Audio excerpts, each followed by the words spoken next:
C.S. 루이스는 오늘 우리 시대를 가리켜서 구도정신을 상실한 시대라고 진단했습니다. 그는 그 증거 중 하나를 꼽을 때 현대인들에게 있는 죄에 대한 진지한 고민이 없는 모습, 그 태도를 꼽았습니다.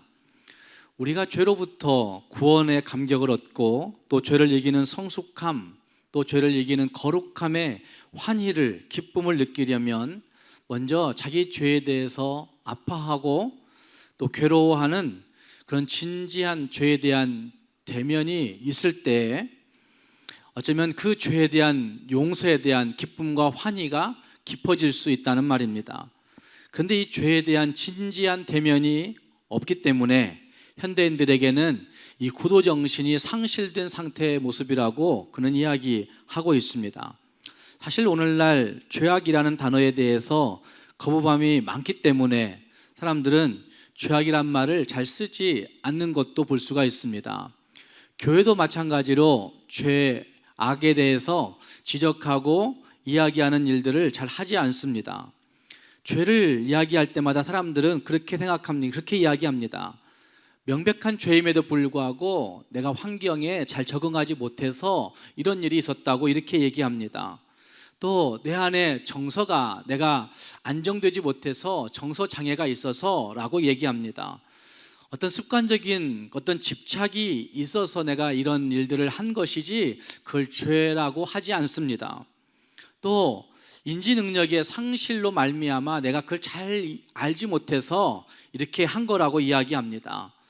또 자기 감정의 조절을 내가 잘 하지 못함으로 말미암아 이렇게 되어진 거라고 그 결과들을 이야기합니다.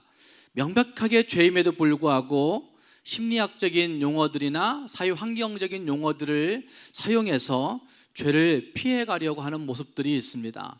아니, 죄를 인정하지 않으려는 그런 태도들이 우리에게 있다는 말입니다. 이렇게 될 때 오늘 우리가 살펴보아야 하는 유혹이나 시험이나 꾀임이나 이런 것들의 개념은 아예 성립할 수 없다고 하는 사실을 우리는 볼 수가 있습니다. 그러나 분명한 것은 죄에 대한 해결책이 죄를 죄로 인정할 때부터 시작된다는 말입니다. 그래서 신앙생활은 이 거룩한 그 영적 싸움이라고 얘기할 수가 있는 거죠. 거룩을 향해서 계속해서 싸워가는 영적인 싸움의 과정이라 말할 수가 있다는 말입니다. 이 싸움은 주님이 다시 오시는 그날까지 계속 되어져야 하는 그러한 싸움이라 할 수 있습니다. 함께 읽은 본문 말씀에는 이와 같은 영적 싸움과 관련된 유혹과 속이는 꾀임과 시험에 대해서 말하고 있는 것을 볼 수 있습니다. 어쩌면 코로나 바이러스의 그 팬데믹 상황에서 우리는 마음껏 예배하지 못함으로 말미암아 우리가 영적으로 살아있는지, 영적으로 죽어있는지, 영적으로 정말 바른 길을 갖고 가고 있는지 이것에 대한 고민들이 흐려지고 있는 시대를 맞이하고 있습니다. 그래서 오늘 읽었던 말씀을 중심해서 영적 싸움과 관련해서 내 안에 일어나는 유혹들을, 내 안에 일어나는 그 꾀임들을, 시험들을 다시 한번 되돌아볼 수 있는 시간들이 될 수 있기를 바랍니다. 도대체 유혹은 누구를 통해서 어떤 모습으로 우리에게 다가오겠습니까? 그리고 그 유혹 앞에서 우리는 어떻게 살아야 되겠습니까? 이것이 오늘 저와 여러분이 풀어야 할 숙제라고 생각합니다. 먼저 생각할 수 있는 것은 유혹은 가장 좋아하는 것, 가장 가까운 것, 가장 쉬운 것들을 통해서 우리에게 다가온다는 것입니다. 함께 읽은 말씀은 뭐뭐 할지라도 뭐뭐 하지 말라라고 하는 그런 구조를 찾아볼 수 있는 구절들이 여기 13장 말씀에 등장합니다. 뭐뭐 할지라도 뭐뭐 하지 마라. 1절 말씀에 이런 말씀이 있습니다. 너희 중에 선지자나 꿈꾸는 자가 일어나서 이적과 기사를 보이고, 2절 말씀에 그 이적과 기사가 이루어지고 너희가 알지 못하던 다른 신들을 섬기자 말할지라도 라고 얘기합니다. 어떤 사람들이 일어나서 기적과 기사를 보이고 이적과 기사가 다 이루어졌고, 그리고 우리가 알지 못하지만 이 신이 그렇게 된 거야, 이 신이 이런 능력이 있는 거야 라고 말하며 그 신을 섬기자 말할지라도 라고 그렇게 이야기합니다. 사랑하는 여러분, 이런 일이 저와 여러분에게 일어난다면 여러분은 어떻게 하시겠습니까? 그냥 평범하고 밋밋할 때에는 그래 저 신을 섬겨보자, 종교를 이 종교씩 섬겨보자 그러면 우리가 믿지 않겠지만, 금방 우리 눈앞에서 기적이 일어나고 우리 눈앞에서 놀라운 신비한 일들이 펼쳐집니다. 우리의 미래를 막 맞춰버리고 질병이 낫고 정말 기적이 일어났습니다. 그리고 그 기적을 일으킨 그 신을 섬기자고 이야기한다면 여러분은 어떻게 하시겠습니까? 내가 하고 싶은 일들, 내가 갖고 싶은 것들, 내가 결여든 어떤 문제들, 내가 부족한 그것들을 신비하게 기적적으로 해결해 주면서 이 신을 섬기자라고 말하는 사람이 있다고 한다면 여러분 어떻게 하시겠습니까? 아마 이 기적과 기사는 지금 우리 시대로 적용시켜 본다고 한다면 보편적으로 많은 사람들이 기대하는 물질적인 영역들을 다 포함할 것입니다. 돈의 영역도 포함될 것이고, 명예의 영역, 또 자녀의 영역, 권력의 영역, 건강의 영역, 어쩌면 우리가 눈으로 볼 수 있는 많은 영역들을 다 포함해서 이적과 기사가 일어나는 현상을 의미한다 할 수 있다는 말입니다. 그때 우리는 어떻게 하시겠습니까? 유혹은 특별하고 먼 데서부터 예고하고 다가오지 않습니다. 사람들이 마음을 빼앗길 만한 신비한 기적과 신비한 이적들이 보여지고 이루어질 때 대다수의 사람들은 그것을 신뢰하고 그것을 따르게 될 것입니다. 어쩌면 우리가 남보다 좀 더 앞서고 싶고 더 많이 갖고 싶고 더 많이 누리고 싶고 더 행복하게 살고 싶은 그 욕구 그 자체를 잘못된 것이라 말할 수는 없을 것입니다. 그러나 지금 있는 것들을 만족하지 않고 더 쌓기 원한다고 한다면, 더 취하기를 원한다면, 그것이 절대적 가치에 있다고 한다면 우리는 종종 아마 이와 같은 유혹에 직면하게 될 것입니다. 탐욕이라고 하는 것은 지나친 욕심을 일컬을 때 탐욕이라고 그렇게 지칭합니다. 그러나 좀 더 솔직하게 말한다면 더 갖고 싶다는 것이 왜 나쁘다 얘기할 수 있습니까? 남보다 좀 더 앞서고 싶고 좀 더 행복하게 살고 싶은 그 욕구가 그렇게 잘못된 것은 아니라는 말입니다.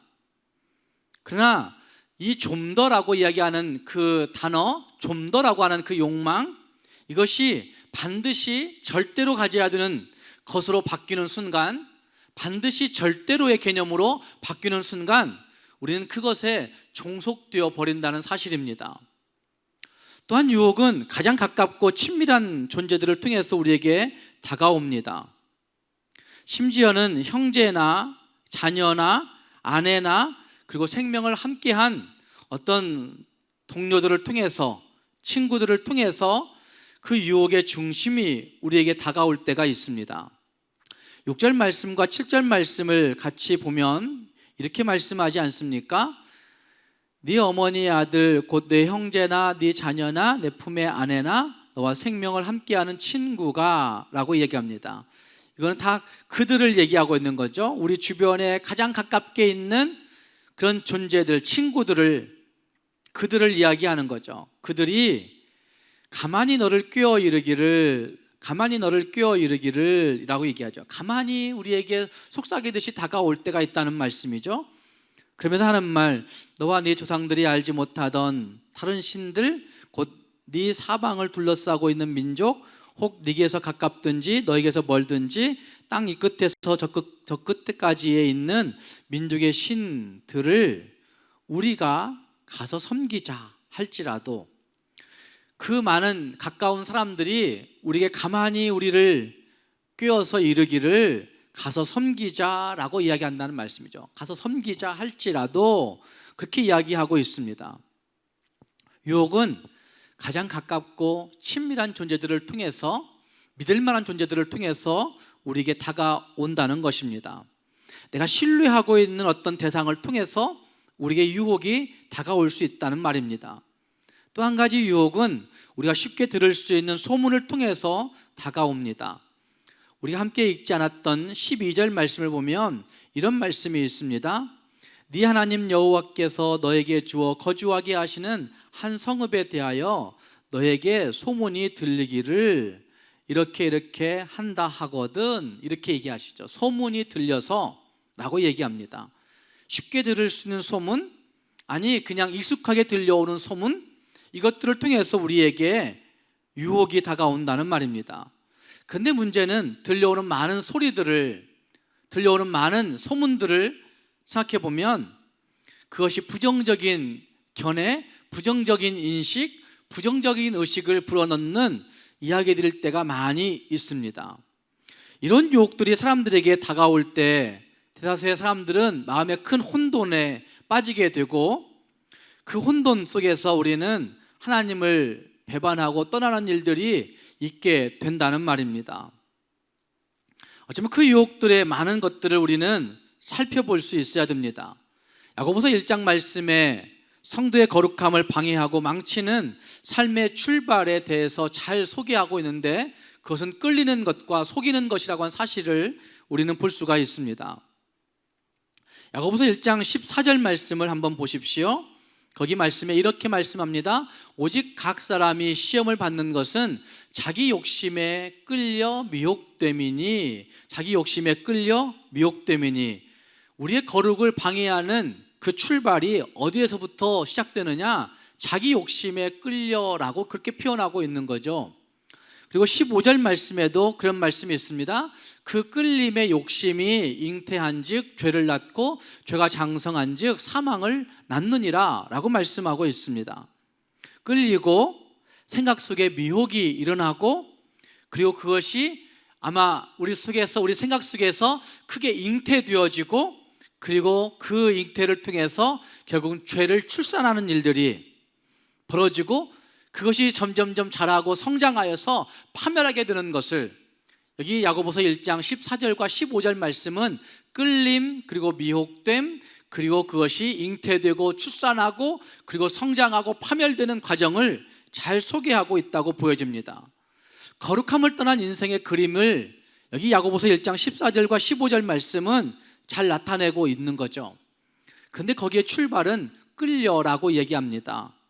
끌려라는 헬라어는 꿰임을 받음, 어디로부터 끌려 나옴이란 뜻을 가지고 있고, 이것은 물고기를 끌려 나오게 하는 미끼를 이야기할 때 이 용어를 쓰고 있는 것을 볼 수가 있습니다.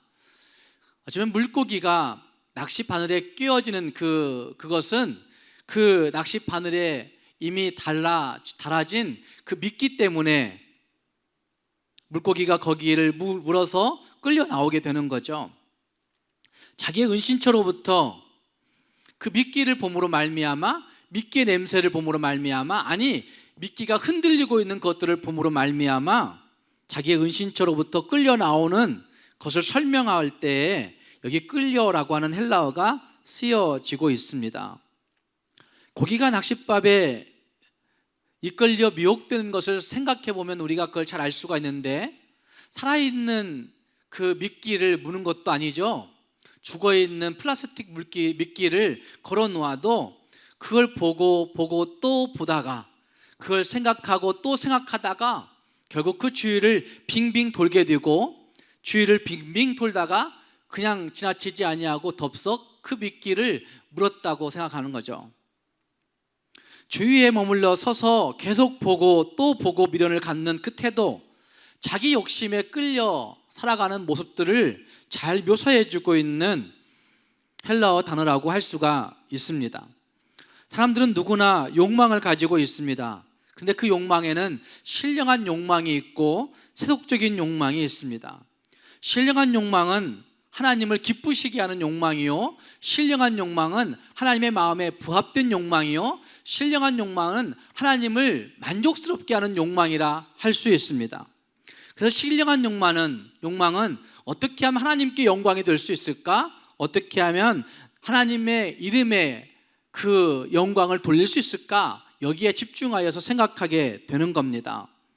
그러나 세속적인 욕망은 내가 좀 나타내주고 싶은 욕망, 내가 좀 이루고 싶은 욕망, 어쩌면 자식을 출세시키고 싶은 욕망, 어쩌면 내가 더 잘 먹고 싶은 욕망, 내가 더 많이 가지고 싶은 욕망, 내가 쾌락을 좀 누리고 싶은 욕망, 내가 건강한 몸으로 오래오래 살고 싶어하는 욕망, 권력을 많이 가지고 그 힘을 좀 부리고 싶은 욕망, 이것들은 다 세속적인 욕망이라 할 수 있습니다.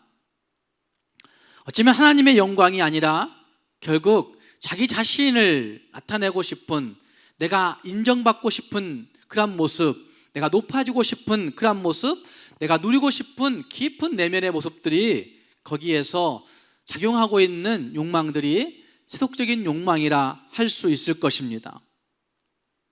그러나 분명히 알아야 될 것은 그 세속적인 욕망들을 가지고 살아가는 욕망의 노예, 죄의 노예가 되어 살아가는 길들은 결국 파멸에 이르게 된다는 것입니다. 그래서 야고보서 1장 16절 말씀은 이렇게 말씀하고 있는 거죠. 내 사랑하는 형제들아 속지 말라, 속지 말라고 말씀하고 있는 겁니다. 내 마음을 하나님에게서 멀어지게 만드는 그 많은 유혹들이 무엇일까? 내 마음을 끌리게 하는 것이 무엇일까? 내 생각을 거기에 자꾸만 생각나게 만들고 보게 만들고 끌리게 하는 것이 무엇일까 하는 것들을 생각해 보라는 말씀이라 할 수 있을 것입니다. 사랑하는 여러분, 믿기가 문제인 것 같이 보여집니다.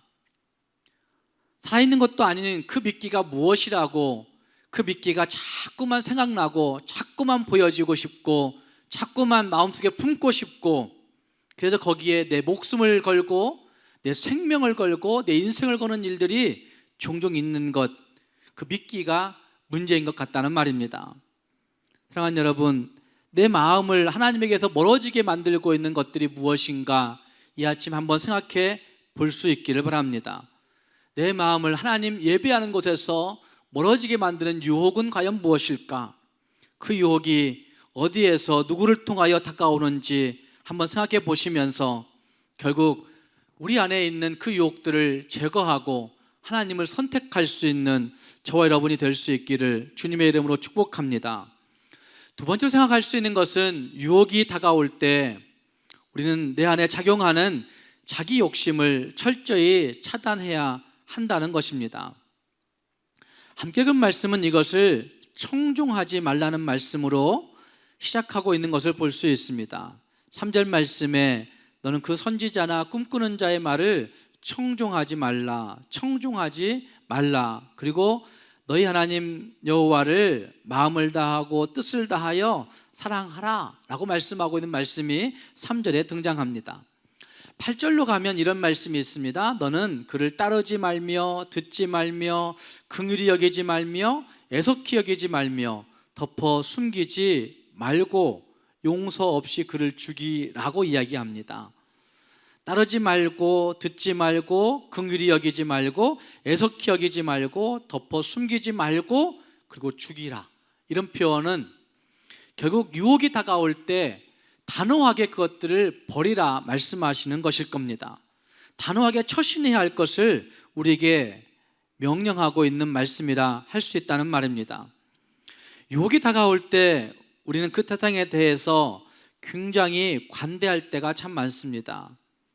그 유혹이 다가올 때 그 대상에 대해서 인정하고 그냥 그럴 수도 있지 이렇게 대할 때가 있다는 말입니다. 아니, 어떤 때는 그것을 모른 채 하면서 은근하게 그것을 내가 취하려고 할 때가 있습니다. 어쩌면 유혹이 다가올 때 이것을 유혹이란 사실을 알면서도 그것들을 잠깐 유혹인 것 같지만 그래도 되게 유익한 거니까, 되게 좋은 거니까, 내게 어쩌면 좋은 명예를 가져다 줄 것 같고 내게 좋은 돈을 가져다 줄 것 같으니까 그냥 그것을 모른 채 하면서 받을 때가 있다는 말입니다. 그것은 우리 안에 내재된 욕심 때문이라고 생각합니다. 욕심이라고 하는 말은 일반적인 바람이라고 하는 의미도 있지만 또 어떤 것에 대해서 열렬하게 추구하고 바라는 것을 욕심이라고 그렇게 정의합니다. 우리의 본성으로 타고난 것은 지식과 음식과 물질과 힘과 명예에 대해서, 감각적인 자극에 대해서 이것이 다 나에게 있었으면, 나에게 주어졌으면, 그것들이 다 나에게 있었으면 하는 바람들을 우리가 가지고 있습니다. 살면 살수록 그것들이 더 강해집니다. 나이가 들어가면 들어갈수록 노욕이 있다고 얘기하는 그 이야기들이 아마 어느 정도 맞는 것 같습니다. 그런데 그것이 정해진 탐닉의 한계를 넘어서서 끌리고 또 쫓아가고 멈추기를 규정한 그곳에서 멈추지 아니하면 거기에 범죄가 나타나기 시작한다는 것이죠. 모두가 사람들이 조금만 더 있었으면 좋겠다, 조금만 더 가졌으면 좋겠다라고 하는 그런 마음들을 갖고 있는데, 그 조금만 더 가다가 그 규정된 한계를 벗어날 때가 있다는 말입니다. 제동력을 상실한 욕심, 이것이 우리에게 문제가 된다는 말입니다. 자기 욕심에 관한 부분들을 이야기할 때 어쩌면 우리가 어떤 부분들을 포기하지 않는 삶의 태도를 집착이라고 얘기하는데, 이 집착이라고 하는 단어로 자기 욕심을 설명하기도 합니다. 내가 포기하지 않는 어떤 부분이 분명히 있습니다. 명예에 대한 부분을 절대 포기 못하는 부분이 있습니다. 어떤 물질에 대해서 절대 포기 못하는 부분이 남아 있습니다. 집착이라고 하는 단어를 설명할 때에는 피터팬 증후군이라고 하는 단어도 우리가 함께 생각해 볼 수 있어야 되는데, 집착이라는 단어를 접착체로 그 어떤 과거의 삶이 고정되듯이 붙여놓은 것 같은 그것을 집착이라는 단어로 이야기하는데, 그런 사람들을 가리켜서 피터팬 증후군에 걸린 사람들 이렇게 이야기합니다. 다시 말해서 성장하여서 어른이 되었습니다. 어른이 되었음에도 불구하고 나는 그 피터팬과 같은 영혼 심리, 피터팬과 같은 어떤 그 왕자병, 피터팬과 같은 그런 마마보이와 같은 모습들, 이것들을 가지고 있는 태도를 피터팬 증후군에 걸린 사람들이라고 얘기하는 거죠. 그런데 그런 사람들의 특징 중에는 자기가 책임져야 되는 일들이 생길 때 책임지지 아니하는 무책임함이 있게 되고, 또 한 가지는 이기적인 태도를 버리지 못하는 자기애가 지나치다라고 얘기할 수 있는 성향들이 있고, 지나친 자기애의 성향이 있고, 또 한 가지는 유아기적의 자기 사랑을 포기하지 못하는 태도가 있습니다. 그래서 자기 사랑을 포기하지 못하기 때문에 집착하여서 분노하고, 집착하여서 자기를 드러내고 싶은 욕망들을 피터팬과 같은 영웅 심리들이 있다는 말입니다. 어쩌면 이것에 집착하는 모습들을 보는 사람들을 볼 때마다 참 안쓰럽다라고 하는 생각이 들 때가 있습니다.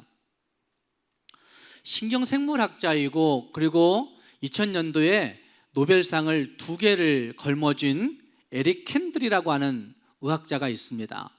노벨 생리학상과 그리고 노벨 의학상을 공동 수상한 그 학자인데, 에릭 캔들은 통찰의 시대라고 하는 책에서 이런 이야기를 합니다. 빈모더니즘을 설명하는 과정에서 나온 것인데, 빈모더니즘은 그 창의적인 어떤 문화, 창의적인 예술, 이것이 규합된 모습들이 모더니즘이라고 얘기하는데, 통합되어 나타났다라고 얘기하는데, 그것이 빈에서, 모스트라의 빈에서 많이 드러났다 해서 빈모더니즘이 있는 거죠. 그 빈모더니즘을 설명하면서 그는 이야기를 이렇게 얘기합니다. 사람을 비합리적 존재로 느끼는 관점, 이것이 있을 때 빈모더니즘의 출발이 있을 수 있다 얘기하죠. 그러니까 우리는 다 내가 합리적인 것 같고, 내가 다 잘하는 것 같고, 내가 다 정직한 것 같고, 내가 다 아는 것 같지만, 사실은 사람이 비합리적인 존재라 하는 관점이 모든 걸 이루어갈 수 있는 첫 번째 원리라 할 수 있다는 말씀이죠. 두 번째는 자기 분석이라고 얘기합니다. 자기 분석. 외부 현상이나 타인을 관찰하면서 거기에서 법칙을 만들어내서 그 사람들을 비교하고 판단하는 일들이 우리의 삶 속에 일반적으로 다 익숙하게 젖어들어 있습니다. 그런데 그것을 가지고는 창의적인 어떤 작품들이 나올 수가 없다는 얘기죠.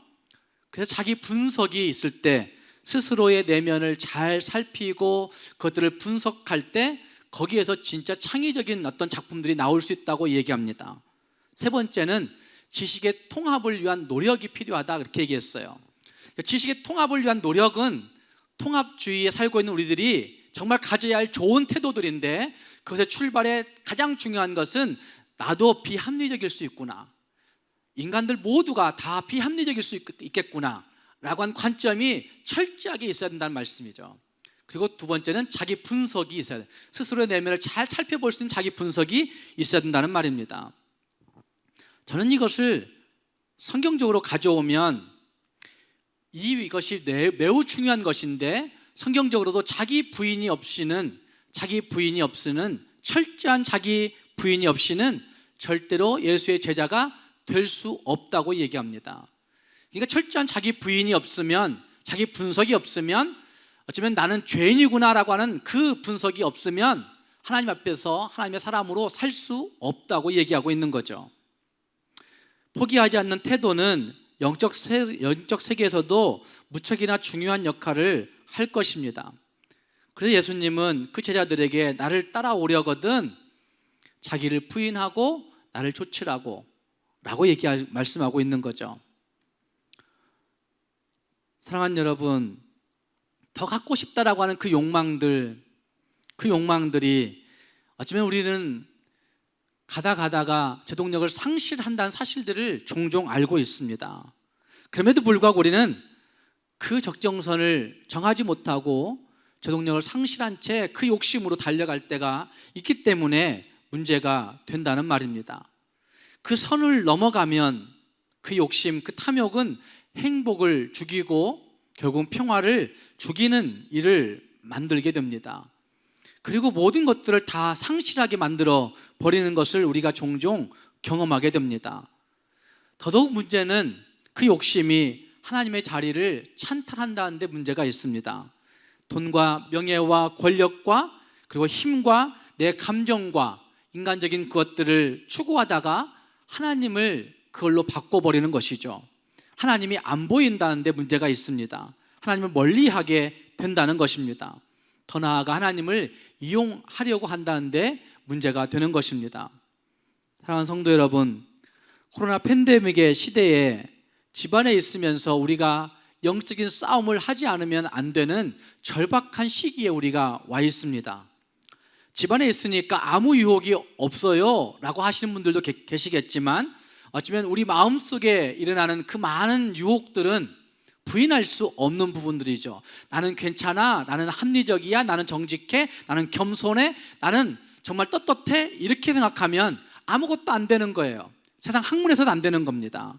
그러나 우리는 매우 비합리적이고 매우 비정직하고 매우 교만하고 매우 죄성이 가득한 자들인 것을 고백하게 될 때에 코로나 팬데믹의 시대에 우리 내면을 잘 살펴볼 수 있어야 된다는 말입니다.